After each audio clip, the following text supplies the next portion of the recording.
welcome to your reading. I am a bit stuffy today, so if I sound different, that's why. So this reading topic was suggested by a subscriber, so I'd like to say a huge thank you to that subscriber first. But we have the Magician, we have the Ten of Swords, we have the Priest, we have Voyage, you already have all the answers, we have Luck, and we have Fairies here. Now with this Fairies card, I would like to read a little bit in this guidebook here. It says, keyword, Spirit Realm. This card represents the realm of fairies and the fairy within you. If this card comes to you, it reveals an inborn ability to tap into spirits of the mystical realm. You may find that you are enhanced with an otherworldly, magic, and fairy-like quality. And then if we go a little bit further down, it says, administering healing energy may be your talent. There is a special twinkle in your eye. These are the eyes that can see fairies and communicate with all the elementals. You work with the heavenly as well as the earthly spirit. You are a gifted person, intuitive and capable of easily channeling the energies of the universe. Sorry if you guys can hear Tallulah eating. I would pause, but if I'm being honest, this cat is always snacking, so we would be waiting a long time. Hopefully it's not too loud though, because she's on the other side of the room. I feel like your inner teenager is really proud of you. You know, like if we were to talk to your teenage self and introduce your teenage self to your present self, I feel like they would give you a lot more credit than you give yourself in this moment. And I feel like they want to remind you, because I think for a lot of you, you have personally experienced this Ten of Swords. I think that you may have found in your life that, you know how we say like every rose has its thorns? Like you may have found this sort of repeating pattern in your life where it seems like you experience something beautiful, but then alongside it comes that thorn. You know, and you may feel like in some ways in life you take a few steps forward to get pushed a few steps back. And you feel like it's this push and pull. And you feel like, why can't I just be happy? Like, why does it always have to come in almost like this bittersweet package over and over and over again? And why is it that connections for me start off so beautifully, but then end in this Ten of Swords, these thorns? Or why am I offering roses to people and getting thorns in return? That's sort of the vibe here, but I feel like your teenage self is reminding you, because you have been through this Ten of Swords, and because with the Priest you've gained so much wisdom through that healing process, you yourself are a healer. You have this unique ability to transmute that energy of pain into something beautiful. And maybe that is through sharing wisdom with other people, sharing your story, creating art. And I'm using art in a very general, broad term there, because I think a lot of people find resonance and healing through art, whether it's music, whether it's a book, a poem, like an Instagram quote with a pretty picture, a Pinterest board, really can inspire those feelings of healing within someone. And I feel like energetically, that's who you are. You are a healer. And the Fairies card talks about this connector between worlds. So you connecting the earth and the spiritual, the grounded and the mystical. And I think that's also what makes you, you know, sort of the, take on the role of the healer. Because I do think that you can give people grounded, practical advice, like these are healthy coping skills. Sorry, y'all, I got interrupted there. But I was just trying to say, you all have this really unique ability to be a healer, because you yourself have had to transmute that energy, find purpose through the pain. And I feel like you have maybe unintentionally manifested a lot for yourself, good and bad, quite honestly. And I feel like your inner teenager kind of wants to call attention to that and just encourage you to be really mindful of your thoughts and the power that your thoughts and your intentions and your energy goes towards. And with Voyage, you already have all the answers. Your inner teenager wants you to trust your gut more. Don't second guess yourself. Don't let those old fears come up. Don't keep yourself trapped. With this Ten of Swords, don't keep yourself trapped in the past and thinking that because things were this way in the past, that pattern has to persist in your life. It doesn't.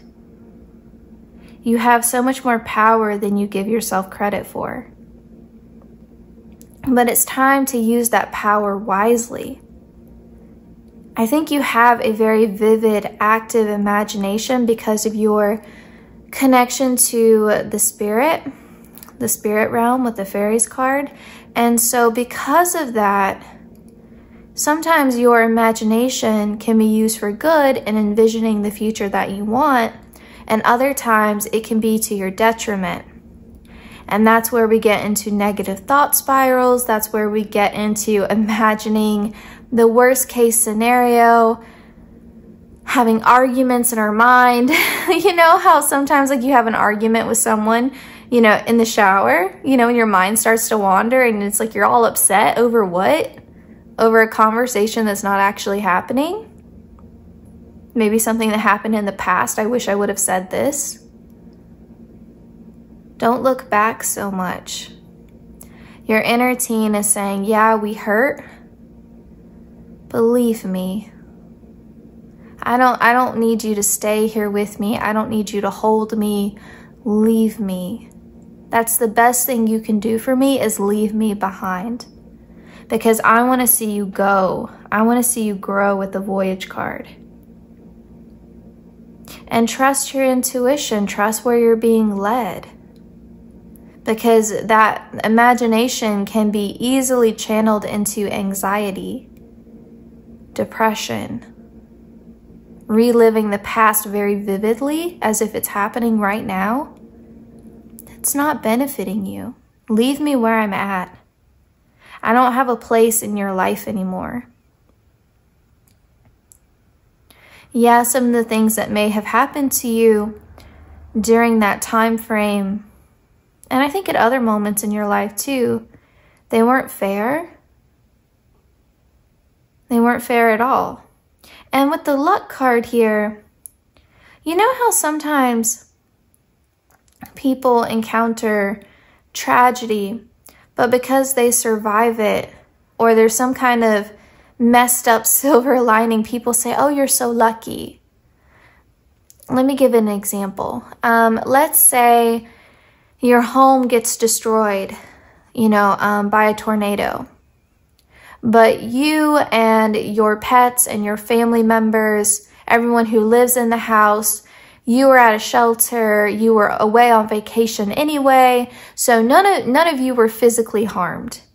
But your home and all of your belongings, everything that held any sort of sentimental value, things you can't get back, pictures, right? Heirlooms, things that you hold close to your heart, things that insurance cannot replace, they're gone. Your home is gone.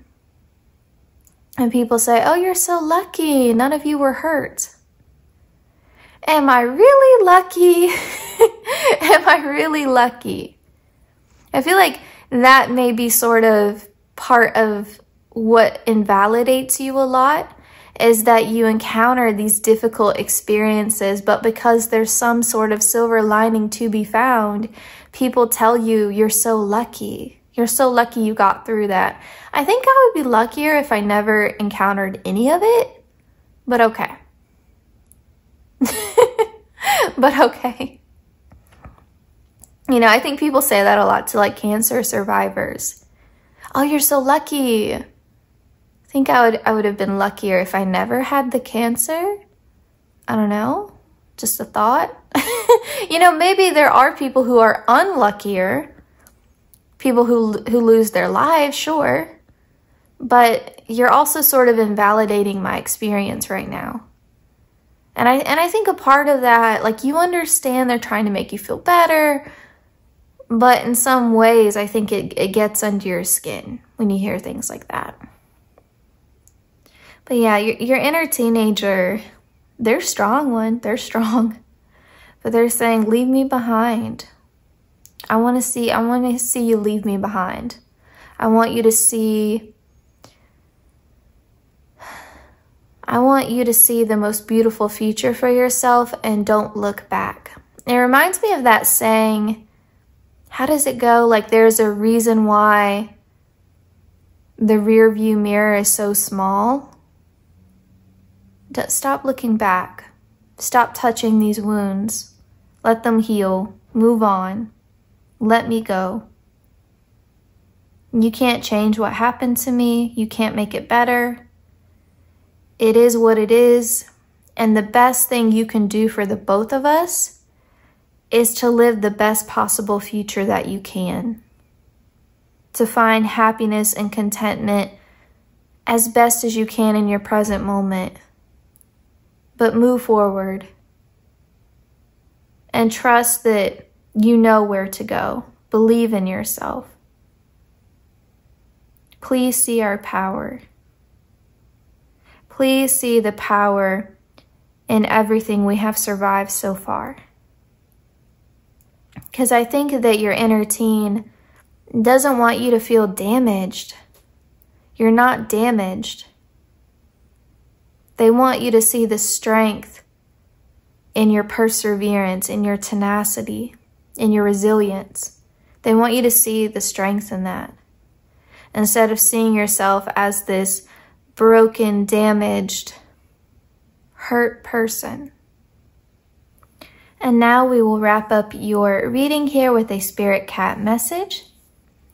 I haven't seen the other spirit cat cards for the other two groups yet, but I do feel like your inner teen probably chose the best one for you.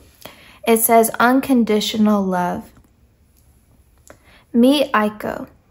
She is a soft being, a pure love. She is a nest of comfort and compassion. She loves unconditionally and embraces fully without exception. She transmutes pain and failure into blessings and wisdom. We talked about that. Oh, that's so cool. We talked about you being able to transmute pain, finding purpose in the pain. Oh, that's beautiful. Okay, sorry, I got it really excited about that. Anyway, when you feel vulnerable or self-doubting, she will engulf you in love and solace. She can see your supposed imperfections and mere beloved quirks.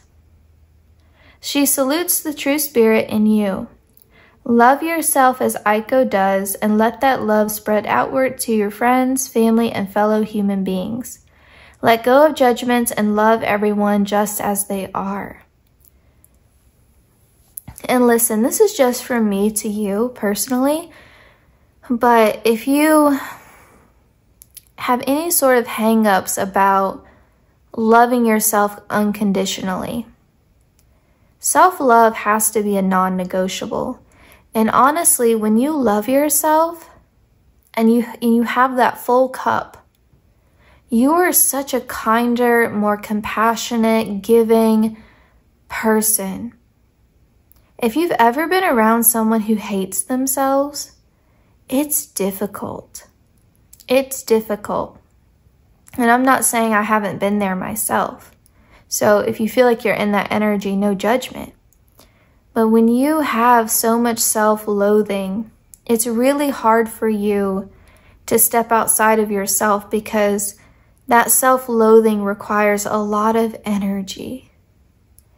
And so you yourself, it's kind of like Eeyore in Winnie the Pooh, like you're walking around with this dark cloud over you. And then it almost becomes other people's responsibility to try to lift you up, try to make you feel better. And then that can be a burden. And then that can create scenarios where you want to be happy for other people, but then you end up comparing yourself to them, feeling envious or jealous, wishing you were them, wishing you were somebody else, kind of having this energy of self-pity, like, no one has it as hard as me. I have it the worst. And then you start to invalidate other people's experiences, or you make a lot of false assumptions about other people. Not everyone wears their struggles on their sleeves, right? A lot of people hide their struggles. A lot of times we don't know what is even going on with some of the people closest to us. I mean, think about all the things maybe you hide from other people because you don't feel safe to share. And then think about maybe what they're hiding from you. And sorry if you hear the garbage truck outside. They were supposed to come yesterday. I don't know why they came today. But anyway, so again, no judgment, but honestly, loving yourself, don't feel guilty about it. You should love yourself. You should 100%, like, you deserve to feel unconditional love from yourself. Who else are you going to get it from? Other than maybe like your dog or your cat? Who else are you going to get unconditional love from? I mean, really? Because parents set all kind of conditions for their kids. So remember, like, when you love yourself from an honest and true place, that just means you have more love to share with other people. And it does not benefit the collective whatsoever for you to sit over there and hate yourself. It doesn't, okay? Again, that's just from me to you. But your inner teen wants you to unconditionally love yourself and know that they feel that for you. All right, that concludes your reading. I hope it resonated. I hope it brought you some comfort. Please consider liking, commenting, sharing, or subscribing. Hitting the notification bell lets you know whenever I upload. The easiest way to support the channel is to watch the ads. I know they can probably be a little bit annoying, but you can always mute them and just have them on in the background. So I really appreciate anyone who does that as well. I also want to say a huge thank you to everyone who has watched the ads already, been a regular viewer, donated on Venmo, tipped with SuperThanks, or just commented or liked a video. It means the world to me and to Miss Gracie, of course. I'm wishing everyone the best as always. Please take care, and I hope to see you in my next reading.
Group 2, welcome to your reading.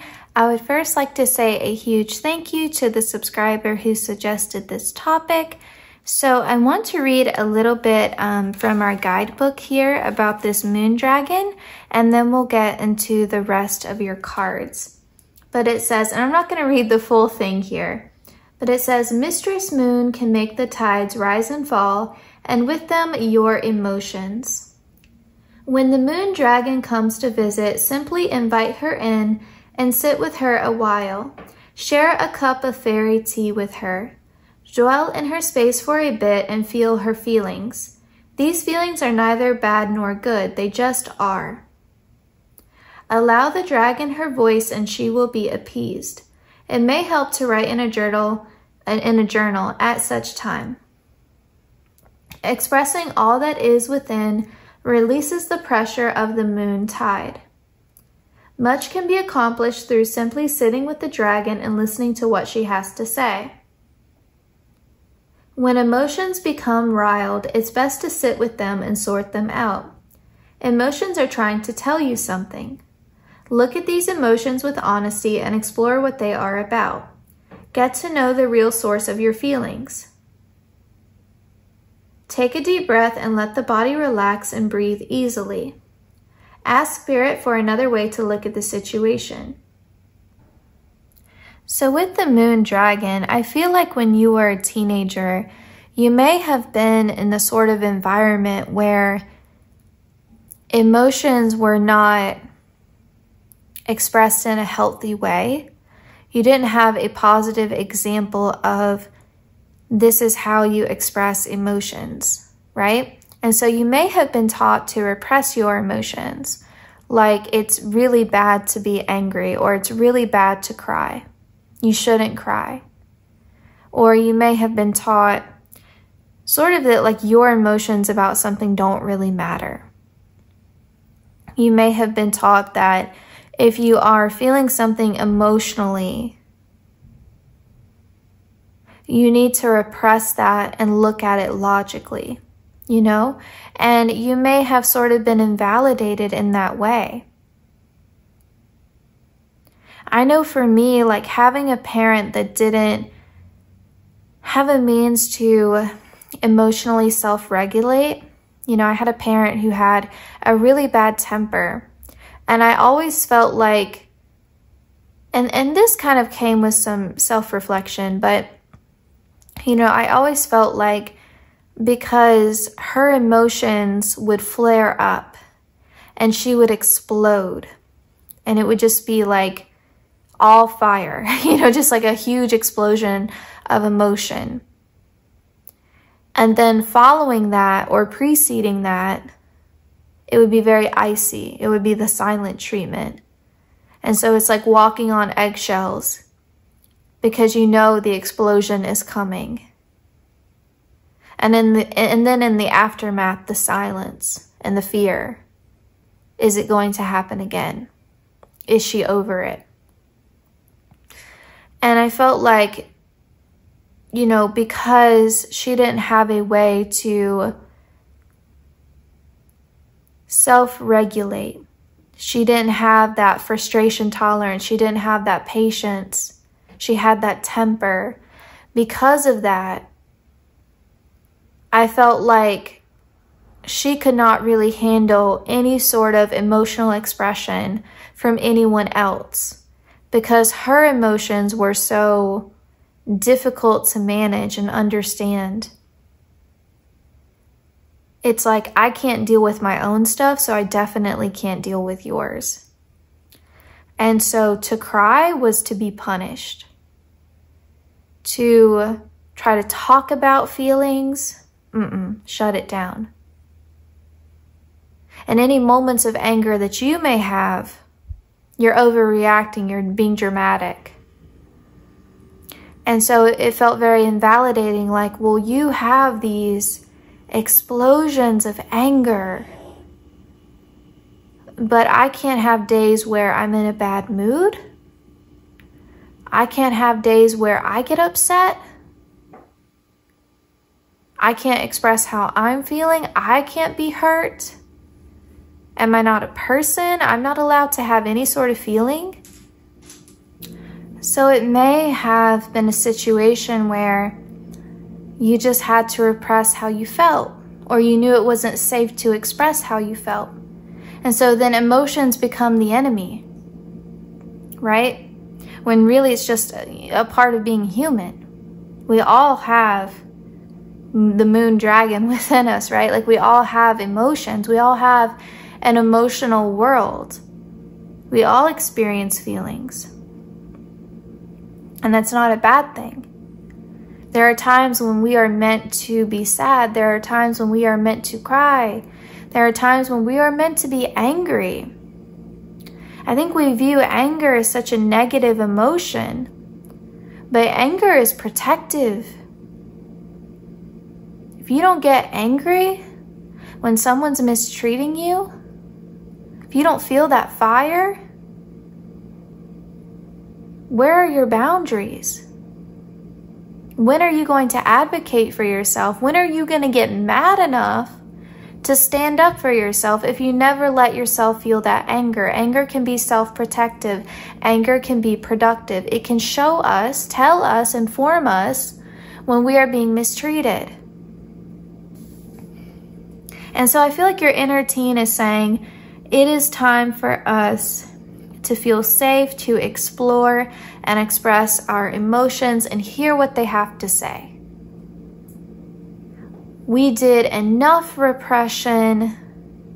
We have enough guilt from when we were teens.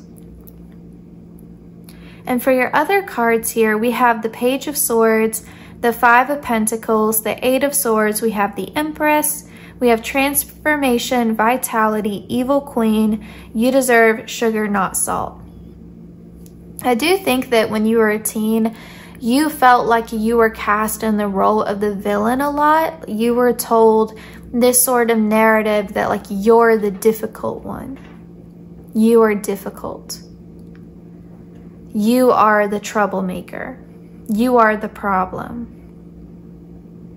And I think with the Eight of Swords, after a while, you start to hear these things about yourself. You start to maybe believe it in some ways. With the Five of Pentacles, I'm not good enough. People don't want to be around me.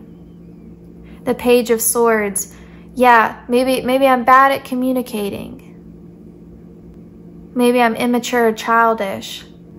I'll never be good enough. And maybe there were things that you wanted to do, dreams that you had, you know, when you were a teen and you were just taught they weren't realistic. You're not being practical. And with the Empress, maybe there were issues with the mother. And I think you'll find a lot of healing comes when you start to reparent yourself, when you act as a mother, you embody that maternal energy for yourself. I know personally I found a lot of healing in taking care of Gracie, my cat. Having something to mother made me feel better. And maybe you'll find healing through that as well. Having something to take care of, whether it's a baby, a fur baby, a plant, you know, just having something to nurture. Even like a business. I mean, anything you can nurture.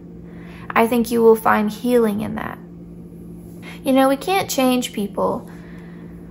The best we can do is accept them for who they are and learn to cope with that reality. We can't force them to change. We'll keep breaking our own hearts if we try to change them ourselves. But I think that we can find healing in embodying sort of the energy that we never got from that person. You know? So if you never got that nurturing energy that you needed, you can give it to yourself. You can become that. You can fulfill that role for yourself. And I feel like your teenage self is really wanting to point out here with this transformation and vitality, you have this beautiful energy. You have just this beautiful light about you, this fun side to you. Look at the way she's like confidently standing on top of this star here. you shine very bright. And if you think about it, a lot of times the villain story is a lot more interesting than the than the protagonist. They're a much more complicated, dynamic character. There's something intriguing about a villain or about an anti-hero. Or is it anti-hero or anti-hero? Anyway, there's something very intriguing about that. And maybe there was some jealousy, some competition that you encountered, you know, and I think that happens sometimes, you know, where people see your potential and they feel threatened by it. And so they do things to try to undermine your self-confidence. The Five of Pentacles, Eight of Swords tell you that you're not good enough in some way to sort of trick you into staying small. But with transformation, I mean, I definitely feel like you may have went through a glow-up period where you finally did break out of that Eight of Swords. And if it hasn't happened yet, I think that it will. But your teenage self is saying, like, you've shocked even me here. You know, like, I can't believe you are who you are. I don't even really recognize you. And I think they feel this distance with you, but I think they're happy to see that distance. They're happy that you changed. They're happy that you didn't stay the same. They're happy that you moved on from your teenage self. They're happy that y'all are strangers. Sorry, y'all, I got interrupted there. But what I was saying is that your teenage self is coming through and saying here, I'm glad that I don't recognize you. I'm glad that you transformed. Because what you transformed into was something honest. Because your teenage self feels like we weren't really being ourselves. We were in survival mode. We were wearing a mask to kind of get through what we needed to get through. No matter if that was at home, you know, school, if you had a job when you were a teen, you were just doing what you had to do to get by, but you weren't really yourself. And I feel like you didn't know yourself either. I mean, and that's what's so difficult about it. Your teenage self is saying, you know, through this Eight of Swords card, we didn't even know who we were. We were not only, it's like your teenage self is saying, I was a stranger to myself. I didn't even know who I was. And I really didn't understand all that I could be. And so they're happy that they don't recognize you. They're happy that you have gotten out of this Five of Pentacles and Eight of Swords. And maybe you yourself are in this Empress energy now, and that's beautiful. If you are, that's truly beautiful. And if you're not fully there yet, I think that's where you're meant to go. And she is the epitome of divine feminine energy. She just flows. There's nothing about the Empress that is constructed. You know, there's nothing about her that is strategic. She just is. I think the Empress is very connected to Mother Gaia energy. Very connected. You know, nature makes no apologies. It just is. And there's something so beautiful, so artistic about Mother Nature. It's not something that can be replicated. And you can't stop the growth. And you see how on her arm here, it's almost like corded around her arm, but there's sort of like an amethyst amulet resting on the top of her hand there. I think that you have cleansed yourself of a lot. And you see how she's sort of looking away from us. You don't give your attention freely to just anyone. I think you're very protective of yourself, and rightly so. because you know what it feels like to be cast in the role of the villain. And so I think that you sort of created this inner sanctuary for yourself. And so when it comes to your energy, it's your home. And you don't let just anyone in your home. And so I think you're mindful of who you share your energy with. And if we think about how the Empress is always sort of depicted as this pregnant woman, there's a fragility to that, right? There's all these fears that come up. I'm living that right now. All of these fears that come up related to pregnancy and health and viability, right? And you want a safe delivery. You want a healthy baby. You want to be healthy. But yet, there is also, at the same time, that duality, right? This incredible strength. What your body is doing while you're sitting still, it is growing organs. You are creating life within yourself. And from the outside, it doesn't look like anything is happening. But inside the womb, life is being created. And so I think what this is telling us is that this internal transformation you went through, this embracing of your own true energy, this process of self-discovery, learning who you are, no longer being a stranger to yourself. So you are no longer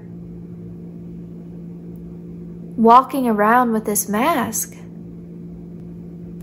With pregnancy, it becomes visible, right? Your belly grows. It becomes visible. It's like, I'm no longer afraid of being seen. And I feel like you've started to understand the power here that other people can see you, and you can feel safe to let other people see you. But where you direct your energy, you see again how she's looking away from us. That's what makes the difference. Other people can see you, gossip about you, talk about you all day long. But until you turn your gaze upon them, until you give that energy back, until you pay attention to it, it does not matter. Nothing has nothing has relevance in your life until you decide it does. So now I feel like you have this brave strength where you sort of feel like, let them talk. Let them talk. They're wasting their breath, their energy. Let them talk. Let them have their false narratives. I don't care.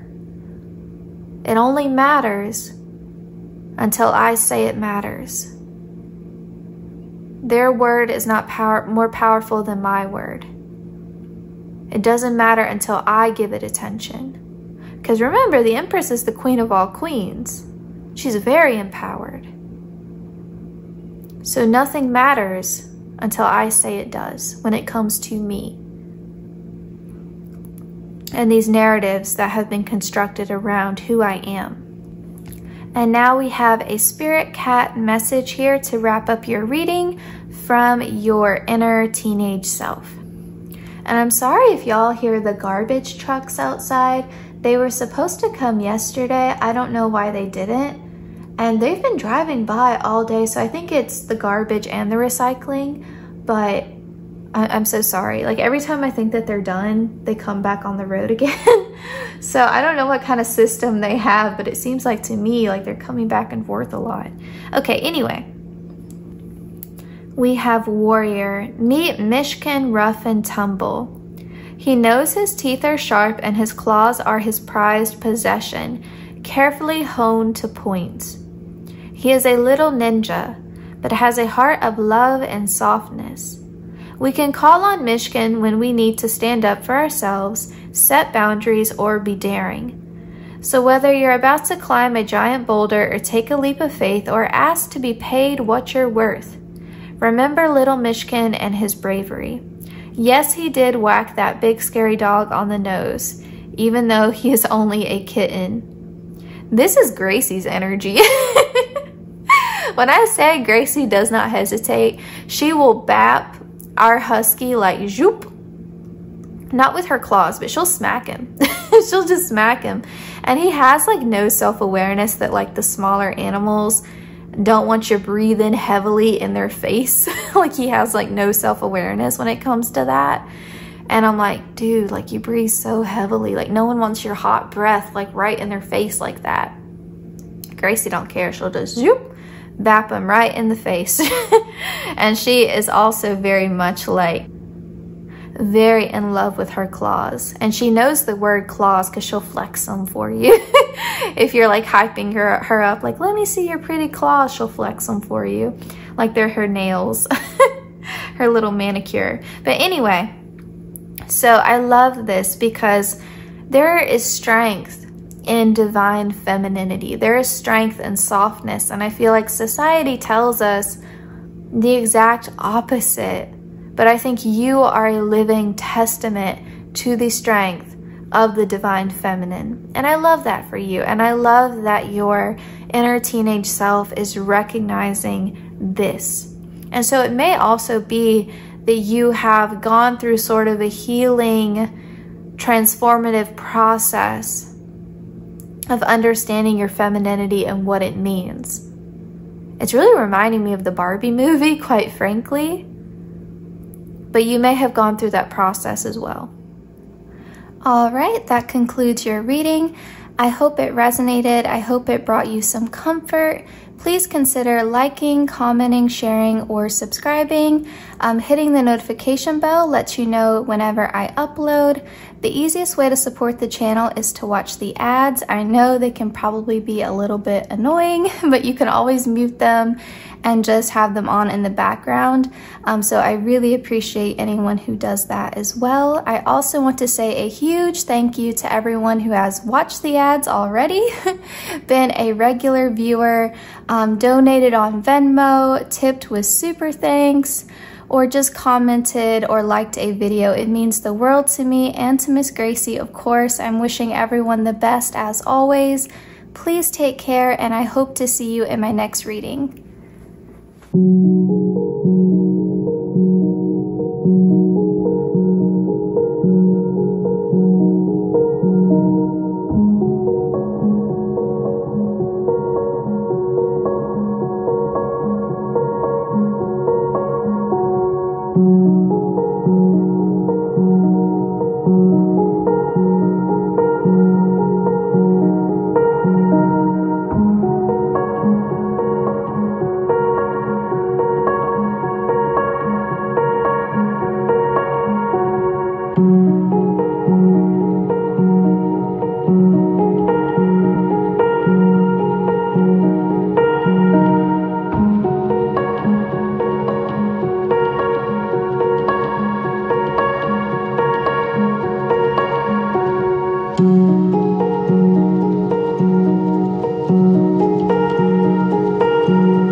Last but not least, welcome to your reading.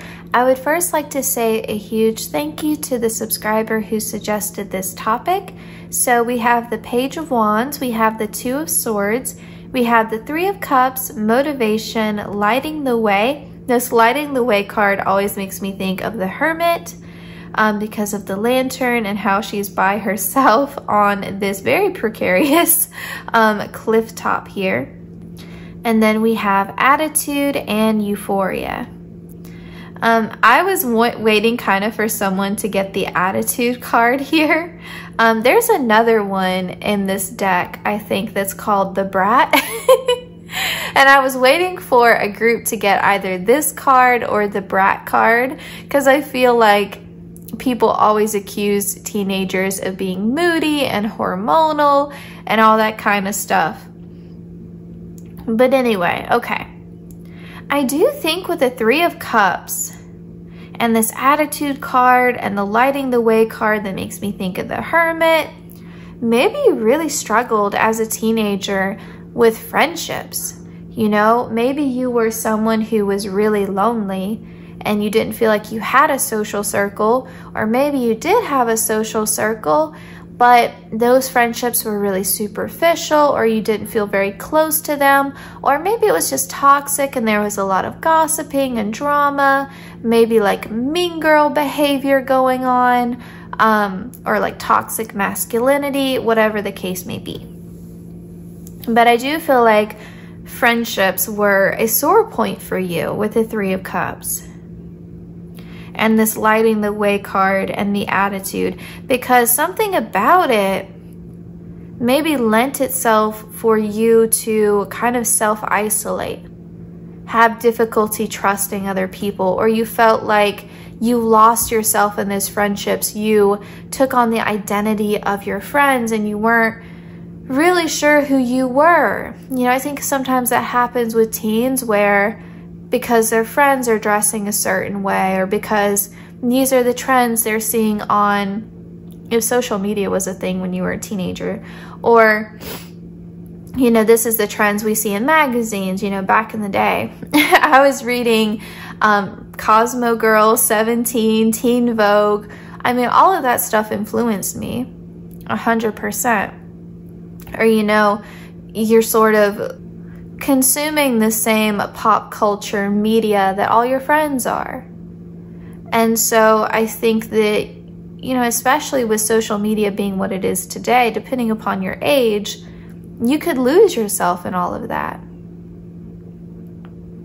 You know, what are the popular people wearing and listening to and doing and watching? And, you know, you start to just kind of go with the crowd. But again, for others of you, it may have been the total opposite. It may have been that you never fit in with the crowd. But I think ultimately, whether you tried to fit in or you didn't, part of you always felt like it just wasn't true to you. And ultimately, it led to this Hermit card energy with lighting the way, where you felt like none of this is resonating with me. And so you pulled back your energy. And with attitude here, I think sometimes when you do pull back your energy, or you get quieter, you become more reserved, more introverted, people read that as you having a bad attitude. What's your problem?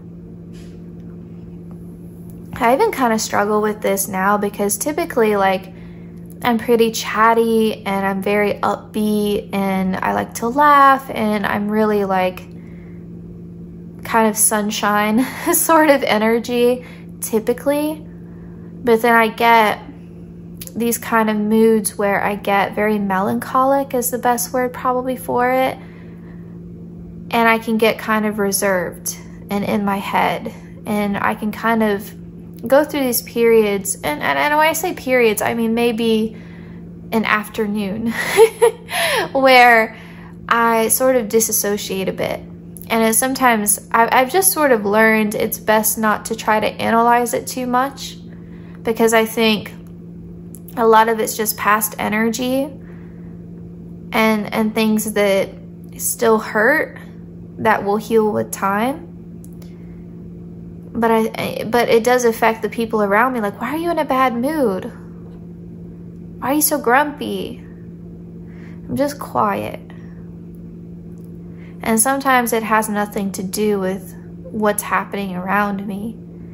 You know, and sometimes something small that happens can trigger a memory, and then I'm in it. And I just have to kind of accept that I'm in it, accept that I'm going to have an off day, and trust that tomorrow I'll wake up and I'll feel better. And that's typically what happens. But if I try to analyze it, it can get worse. Other than, you know, it's better to just feel it, accept it for what it is, you know, and let it ride.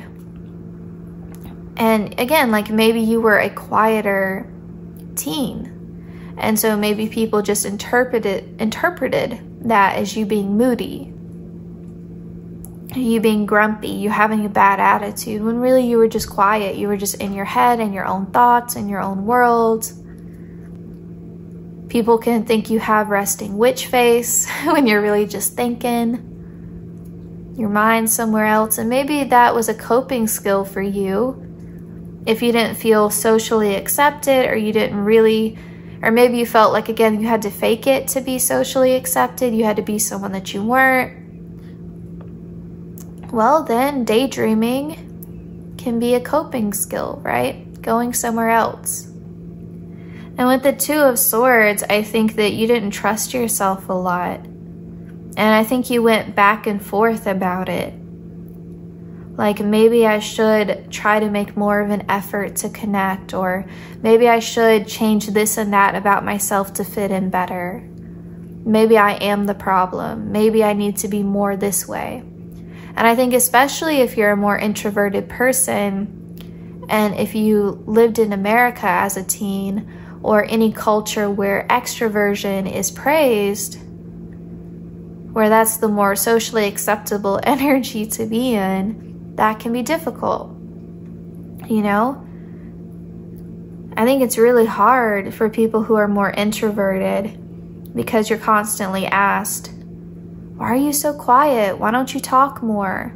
As if because you're quiet or you're not talking to everyone, you are somehow lacking in like a personality, you know, or like you don't have any opinions, or you're meek, or you're weak, or you're somehow frightened. And sometimes it's not even that you're shy, you're just more reserved. And you may be one of those people who prefers to observe people in a social setting before you decide who you want to talk to. Maybe you come from a place of like, I don't trust everyone, so I'd rather observe people's behaviors first before I decide who I'm going to try to befriend. But even with this Two of Swords sandwiched between the Page of Wands and the Three of Cups, it's giving me this energy of like, do I choose my individuality here, my individual expression, being true to myself, or do I choose what is socially acceptable? And maybe this also had to do with like your life path, your college plans, if you were going to go to college or not, what you were going to do after high school, you know, or whatever they call it in whatever country you were a teenager in. But yet, what were your plans after school, after you turned 18, or again, like the legal age, and wherever you're from? But yeah, it may have been like, do I choose what my family wants for me, or do I choose what I want for me? Because this may have come from your family too. Maybe you felt like you were the black sheep in your family, you didn't fit in with your family. But I do think with motivation and euphoria, your teenage self is saying, I'm really happy that you chose to go after what makes us feel passionate. I think that your teenage self is really recognizing here your work ethic, your self-discipline, and your commitment to living a life that makes you happy, that makes you feel euphoric. A life that you're passionate about. That you're true to what you love. And with the Attitude card, I mean, maybe you were at times moody, right? But I think hormonally, everything that's going on development-wise, just that time in your life, I think is really scary. And honestly, I'll try to remember this when my child is a teen, to give them grace, because it is a difficult time period. You know, it's not easy to be a teenager at all. I think it's one of the hardest time periods of anyone's life. You know, there's so much uncertainty, there's so much pressure, and you're expected to make so many big life decisions when you're so young, you know? I don't know why we don't give teens more time to figure it out. It's a lot of pressure. And with the tree card here, let them go. I definitely feel like this is confirming what we got from your tarot and your previous oracle cards, that there were people that you had to leave behind, that especially with the tree being on fire here, it makes me think of the family tree. So we were picking up on that a little bit before with maybe you felt like the black sheep. So maybe you felt like you had to, in some ways, go against the family, go against the path that they wanted you to follow. Maybe you and your family just never saw eye to eye on what you should do or who you should be. You didn't follow the path that they wanted you to take. And this could be, you know, about your love life. It could be about your career. It could be about, you know, you deciding where you want to live. It could be about even like you getting tattoos or something like that that your family did not approve of. It could be about your sexuality. It could be about even your religion. You know, maybe you come from a family that has certain beliefs and you decided those beliefs don't resonate with me. And so maybe that caused the divide. It could be talking about so many different things. It's a general reading, but in some ways you went against the family. For others of you, it could be talking about your friends. Like there were some toxic friendships that you had to let go. There were people that you had to let go. And I feel like your teenage self is saying, we can mourn that, we can grieve that, but in the end, you yourself now are a testament that it was the right choice. Because ultimately, they were asking you, whether this was family or friends, they were asking you to choose a life or to choose a way of being that just wasn't authentic to you. How can you choose someone else's path or identity over your own? How could you do that? You either lost them or you lost yourself. And you came to a point to where you said, I can't afford to lose me, so I have to let you go. I can't pay that price. I can't lose myself to keep you. I can't set myself on fire. So the tree, that connection, that's what we have to burn, because I can't burn myself. And if that's the cost of your love, your friendship, this relationship, this connection, it's too high of a price to pay. And if you really loved or cared about me, you wouldn't ask this of me. It's not fair. There is an unfairness to this. And so with the spirit cat message here, this is a message from your teenage self to you now. We have threshold. Meet Sage. She is the queen of the threshold. In or out, out or in. She lingers right at the borderland between worlds. Glancing back, she takes stock of everything she's cherished, everything that has challenged and interested her, and everything that has weighed her down and limited her. She peeks her nose through the door and smells the fresh air of possibility with a swirl of exhilaration, I can't pronounce that, I'm sorry, and a hint of fear. Perhaps she even tiptoes through a few times, only to return to her old world for a while.